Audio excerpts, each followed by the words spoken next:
औज़ुबिल्लाहिमिनश्शैतानिर्रजीम बिस्मिल्लाहिर्रहमानिर्रहीम। So dear students, welcome again to the Al-Munir Science Academy।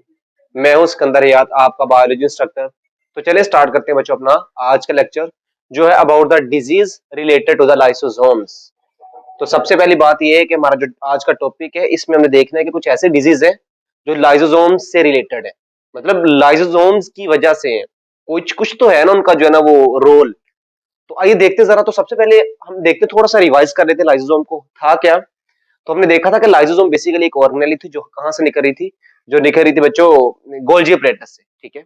और इसके अंदर डिफरेंट इंजाइम्स थे जो मुख्तलिफ चीजों को तोड़ते थे। मतलब कोई भी चीज अगर सेल के अंदर आती है तो उसकी जो ब्रेक डाउन करने वाला काम था वो किसका था, वो लाइसोसोम का था।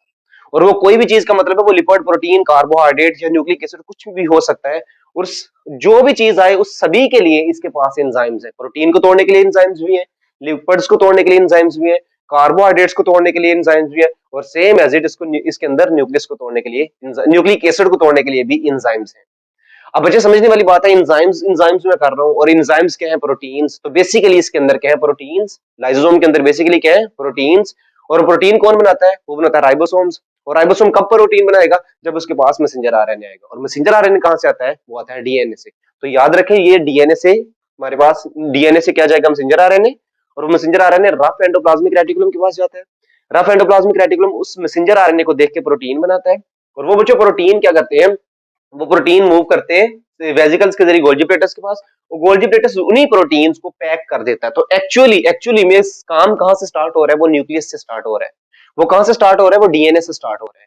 तो अगर ऐसा हो कि डीएनए के कोई अंदर प्रॉब्लम आ जाती है, अगर कोई डीएनए के अंदर प्रॉब्लम आ जाती है, मतलब मैं कहता हूं कि डीएनए के अंदर, डीएनए क्या होता है, न्यूक्लियोटाइड्स की अरेंजमेंट है। न्यूक्लियोटाइड्स की क्या है, अरेंजमेंट। अब उस अरेंजमेंट में कोई तब्दीली आ जाती है जिसको हम कहते हैं म्यूटेशन।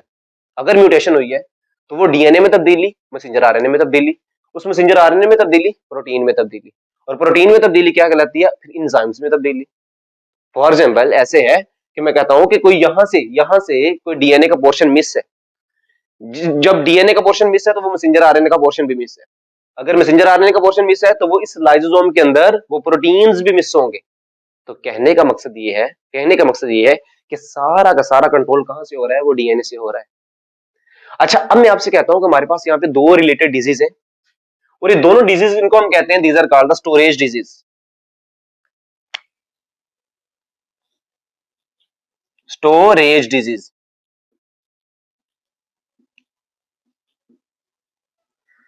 नाम से ही पता लग रहा है कि कोई चीज स्टोर होगी, और कोई चीज कब स्टोर होगी, जब उसकी ब्रेकडाउन नहीं होगी। और ब्रेकडाउन कौन करता है, वो एंजाइम करता है। और अगर एंजाइम क्यों ब्रेकडाउन नहीं कर रहा, क्योंकि वो एंजाइम बना ही नहीं है। एंजाइम क्यों नहीं बना, क्योंकि वो मैसेंजर आरएनए नहीं बना। और वो मैसेंजर आरएनए क्यों नहीं बना, क्योंकि डीएनए के अंदर कोई ना कोई खराबी थी। तो ये बच्चों आपको जहन में लाना होगा कि डीएनए से कुछ भी प्रॉब्लम अगर होती है तो वो सारी के सारी सेल को इफेक्ट करती है। इसीलिए क्योंकि डीएनए किसका बना होता है, जीन्स का। तो ये जो दोनों डिजीज है जो हम बात करेंगे, जो ग्लाइकोजेनेसिस टाइप 2 और टे सैक डिजीज, इन दोनों डिजीज को हम कहते हैं these are called genetic disease. मतलब जीन्स के रिलेटेड है। और जीन्स कहां पे, न्यूक्लियस के अंदर, डीएनए के अंदर वो जीन्स है।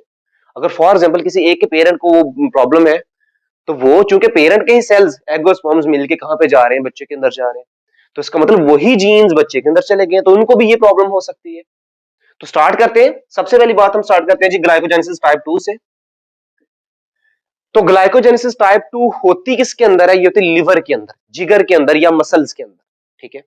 इससे पहले आप एक स्टोरी सुने बच्चों। अल्लाह ताला ने होम्योस्टेसिस रखने के लिए, एक सिस्टम को मेंटेन रखने के लिए, आप जानते हैं ना कि बॉडी की इंटरनल कंडीशन को मेंटेन रखना क्या कहलाता है, होम्योस्टेसिस। इस होम्योस्टेसिस को मेंटेन करने के लिए अल्लाह ताला हर चीज को, जैसे मैं आपसे कहूं आप खाना खाओ या ना खाओ, ठीक है, आपके अंदर जो ग्लूकोज की कंसंट्रेशन है ना, वो कांस्टेंट रहनी है। ग्लूकोज ना तो बढ़ेगा ना कम होगा। मेरी बात समझ में आई है। फॉर एग्जाम्पल आपने कहा कि आपने ग्लूकोज ज्यादा ले लिया। जब आपने ग्लूकोज ज्यादा लिया तो उस ग्लूकोज को हम ज्यादा नहीं रहने देंगे, हमने उसकी कंसंट्रेशन उतनी ही रखनी है जितनी रिक्वायर है। तो बाकी सारी की सारी ग्लूकोज को हम ग्लाइकोजन में कन्वर्ट करेंगे और मसल्स के अंदर स्टोर कर लेंगे या फिर लीवर के अंदर स्टोर कर लेंगे। तो इसका मतलब एक्स्ट्रा ग्लूकोज को हमने क्या किया है, इसको कन्वर्ट किया ग्लाइकोजन के अंदर, और वो ग्लाइकोजन हमने किसके अंदर स्टोर कर ली, मसल के अंदर स्टोर कर लिया, या फिर हमने स्टोर कर लिया लीवर के अंदर। चूंकि हमने ये दोनों स्टोर कर ली, अब इसका मतलब ग्लूकोज का लेवल उतना ही रहा है जितना हमने चाहा। इसी तरह अगर आप खाना ना खाओ तो जैसे ही आपकी बॉडी के अंदर ग्लूकोज का लेवल कम होने लगता है तो ग्लाइकोजन टूटता है और टूटने के बाद दोबारा से फिर ग्लूकोज बना देता है। मतलब ग्लाइकोजन ने क्या किया, टूटा और टूट के दोबारा से क्या बना दिया, ग्लूकोज बना दिया। इसका मतलब फिर भी हमने उसका ग्लूकोज का लेवल कम नहीं होने दिया, ना हमने ज्यादा होने दिया ना हमने कम होने दिया। अगर ज्यादा है तो ग्लाइकोजन में कन्वर्ट कर दिया और अगर ग्लूकोज का लेवल कम हो रहा है तो उस ग्लाइकोजन को तोड़ के ग्लूकोज में कन्वर्ट कर दिया। तो इसका मतलब पहली बात यह है कि आपके जो ग्लूकोज जो लिवर है, बच्चे जो लिवर है, लिवर और मसल सेल्स, मसल सेल्स, इनके पास क्या है जी, एक्स्ट्रा ग्लाइकोजिन है। क्या है बच्चों, ग्लाइकोजिन। और ये ग्लाइकोजिन किस लिए स्टोर की है, ताकि ग्लूकोज बढ़े ना, क्योंकि आपने ऐसी चीज खाई है जिसके अंदर ग्लूकोज था तो हम ग्लूकोज को बढ़ाना नहीं चाहते तो हमने ग्लाइकोजिन में कन्वर्ट किया और इन दोनों के अंदर स्टोर कर लिया। अब दूसरी कंडीशन ये है कि फॉर एग्जाम्पल अगर आप कुछ खाना खाते ही नहीं हो तो आपके अंदर ग्लूकोज का लेवल कम हो गया, तो हमने कहा हमने कम भी नहीं रखना, तो फिर फौरन क्या करेगा, यहां से ग्लाइकोजिन निकलेगी और टूटेगी और टूटने के क्या बाद क्या बनाएगी, ग्लूकोज। और ये जो ग्लूकोज है ये फिर हमारी बॉडी की डिमांड को पूरा कर देगी। तो ये थी नॉर्मल कंडीशन के ऐसा होना चाहिए। और बच्चों ग्लूकोज को तोड़ना है, किसके अंदर तोड़ना है, लिवर के अंदर। लिवर तो नहीं तोड़ेगा, हम जानते हैं कि लिवर एक ऑर्गन है, ऑर्गन के अंदर क्या है, टिश्यूज, और टिश्यूज के अंदर क्या है, सेल्स। अब आप लिवर के सेल्स में देखें तो ग्लाइकोजन स्टोर है, लिवर के सेल्स के अंदर क्या है, ग्लाइकोजन स्टोर है। अब ग्लाइकोजन को लॉजिकली तो टूटना चाहिए, क्यों, क्योंकि ग्लूकोज की मकदार कम हो गई है। तो बेटा वो टूटता नहीं है। इसकी रीजन पता चला कि जो लिवर का जो सेल जिसके अंदर ग्लाइकोजन थी उसके अंदर कोई ऐसा इशू बना है कि क्योंकि ग्लाइकोजन को तोड़ना किसने है, इस लाइसोसोम ने, और लाइसोसोम के अंदर क्या है, ग्लाइकोजन को तोड़ने वाला एंजाइम है। आप समझ रहे हैं ना मेरी बात की, मतलब ग्लाइकोजन को तोड़ने वाला एंजाइम किसके अंदर है, लाइसोसोम के अंदर। लेकिन फॉर एग्जाम्पल यही लिवर का वो सेल है जिसने ग्लाइकोजन को तोड़ना था, लेकिन यहां पर कोई इशू बना, मतलब यहां पर वो मसला बना, कोई म्यूटेशन आई, तब्दीली आई, जिसकी वजह से इसका मैसेंजर वो जो एंजाइम जो ग्लाइकोजन को तोड़ने वाला है वो नहीं, उसका मैसेंजर आरएनए नहीं बना। जब उसका मैसेंजर आरएनए नहीं बना तो उसका राइबोसोम नहीं बनेंगे, सॉरी प्रोटीन नहीं बनेंगे। जब वो प्रोटीन नहीं बनेंगे तो उसके एंजाइम नहीं बनेंगे, और वो एंजाइम इस लाइसोसोम के अंदर नहीं है। तो इसका मतलब फिर ग्लाइकोजन नहीं टूटेगी, आपकी लिवर के अंदर या आपके मसल सेल्स के अंदर क्या होगी, वो ग्लाइकोजन स्टोर रहेगी। आपकी बॉडी के अंदर ग्लूकोज का लेवल कम हो रहा है या नहीं हो रहा उससे कंसर्न नहीं है, क्योंकि अब लॉजिकली तो होना ऐसे चाहिए था कि ग्लाइकोजन को तोड़ के ग्लूकोज की मकदार को पूरा करना चाहिए था, लेकिन बच्चों ये नहीं हो सका। इसकी रीजन ये है क्योंकि ग्लाइकोजन को तोड़ने वाला एंजाइम उस लिवर के सेल्स के अंदर, क्योंकि लिवर एक ऑर्गन है और उस ऑर्गन के आप सेल्स में देखें तो उसकी जो ऑर्गेनेली है लाइसोसोम, उसमें वो लाइसोसोम उस ऑर्गेनेली लाइसोसोम के अंदर ग्लाइकोजन को तोड़ने वाला एंजाइम ही नहीं बना। जब एंजाइम नहीं बना तो इसका मतलब फिर हमने कहा कि ग्लाइकोजन नहीं टूटेगा, और इस डिजीज को, इस बीमारी को हम कहते हैं जिस कॉल्ड ग्लाइकोजेनेसिस टाइप 2। और आपने देखा कि यहां से काम स्टार्ट हो रहा है। तो दूसरी जिसके बारे में देखते हैं कि वो है टे सैक डिजीज। टे सैक डिजीज क्या है, इसमें बेसिकली ये भी स्टोरेज डिजीज है। तो इसमें तो हमारी बॉडी के अंदर क्या स्टोर हुआ है, ग्लाइकोजन, और वो कहां पे स्टोर हुआ है, वो लिवर और मसल सेल्स के अंदर स्टोर हुआ है। अब बच्चों टे सैक डिजीज में क्या होता है, इसके अंदर स्टोर होता है लिपर्ड। तो पहली बात है कि लिपर्ड के स्टोरेज की डिजीज है वो क्या है जी, वो टे सैक डिजीज है। आपने कहा सर ग्लाइकोजन स्टोर हुआ था लिवर और मसल सेल्स के अंदर, तो ये कहां पे स्टोर होगा, बेटा ये स्टोर होगा ब्रेन के अंदर। और आप जानते हैं कि ब्रेन हमारे नर्वस सिस्टम का पार्ट है, सेंट्रल नर्वस सिस्टम, ठीक है। और सेंट्रल नर्वस सिस्टम अगर ब्रेन में देखूं तो सेंट्रल नर्वस सिस्टम के अंदर क्या होती है, न्यूरॉन्स। क्या होती है बेटा, न्यूरॉन्स। तो अगर मैं न्यूरॉन ड्रा करूं तो आप जानते हैं कि फॉर एग्जांपल ये एक न्यूरॉन का स्ट्रक्चर है,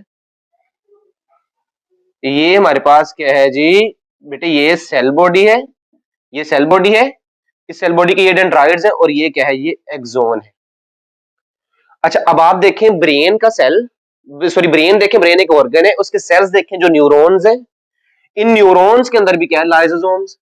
सारा फंक्शन इसी तरह है कि लाइसोसोम कैसे बने हैं, सारे गोल्जी प्लेटस से बने हैं। इस लाइसोसोम के अंदर क्या है, डिफरेंट एंजाइम्स हैं। अब लिपर्ड्स इसके अंदर आते हैं और स्टोर हो जाते हैं। लिपिड को स्टोरेज नहीं करवानी हमने, हमने लिपिड की ज्यादा स्टोरेज नहीं करवानी। मतलब जो लिपिड किसका बना होता है, ग्लिसरॉल और फैटी एसिड का, तो इसका मतलब फैटी एसिड्स की यहाँ पे स्टोरेज नहीं करवानी। जितनी चाहिए उतनी कर लो, उसके बाद जो अपन ज्यादा स्टोरेज ना करवाओ। मतलब जितनी अमाउंट है उससे ज्यादा हमने नहीं करनी, लिपिड नहीं चाहिए हमें, हमें उतने उससे ज्यादा फैटी एसिड्स नहीं चाहिए।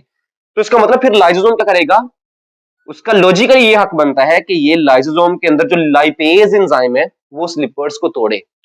बट बच्चों यहाँ पे भी यही इश्यू है कि लिपिड को बनाने वाला, लिपिड को तोड़ने वाला एंजाइम ही नहीं है। क्यों लिपिड को तोड़ने वाला एंजाइम नहीं है? क्योंकि उसका जो, जहां से वो बना है, जो डीएनए, जिस डीएनए से उसने बनना था उसके अंदर म्यूटेशन होगी। जब डीएनए के अंदर म्यूटेशन है तो गलत मैसेंजर आरएनए, मैसेंजर आरएनए नहीं सही तो इसका मतलब है कि रफ एंडोप्लाज्मिक रेटिकुलम के ऊपर प्रोटीन भी सही नहीं है, प्रोटीन नहीं सही तो इसका मतलब लाइसोसोम नहीं है, सॉरी एंजाइम नहीं है, और वो एंजाइम उस लाइसोसोम के अंदर नहीं है। अब वो लाइसोसोम इस लिपिड को नहीं तोड़ सकता, तो इसके रिजल्ट में क्या होगा कि यहाँ पर बहुत ज्यादा जो है ना वो लिपिड स्टोर हो जाएगा, इसके अंदर बहुत ज्यादा लिपिड स्टोर हो जाएगा, जिसकी वजह से क्या होगी कि न्यूरॉन्स की डेथ हो जाएगी। अब न्यूरॉन्स ही तो हमारे मैसेज को लेके जाते हैं एक जगह से दूसरी जगह। हम जानते हैं कि हमारी बॉडी में जो पेरिफेरल नर्वस सिस्टम का पार्ट मोस्टली जो है वो क्या है जी, न्यूरॉन्स, और सेंट्रल नर्वस सिस्टम का पार्ट भी जो है वो न्यूरॉन्स है। तो न्यूरॉन्स ही वो है जो मैसेज को एक जगह से दूसरी जगह पे पहुंचाते हैं, कोऑर्डिनेशन करवाते हैं। अगर यही मर जाएंगे तो उसका मतलब हमारी बॉडी जो है ना वो सही से फंक्शन नहीं कर सकेगी, और अल्टीमेटली क्या होगा, हमारी डेथ हो जाएगी। तो ये वो बेसिकली दोनों डिजीज हैं जो जिस किससे रिलेटेड है, वो जेनेटिक्स से रिलेटेड है। दोनों में आपने देखा है कि एंजाइम्स एब्सेंट है। लिवर और मसल्स में आपने देखा कि ग्लाइकोजन को तोड़ने वाला एंजाइम एब्सेंट है, और आपने लिपर्स में देखा है कि लाइपेज एंजाइम एब्सेंट है।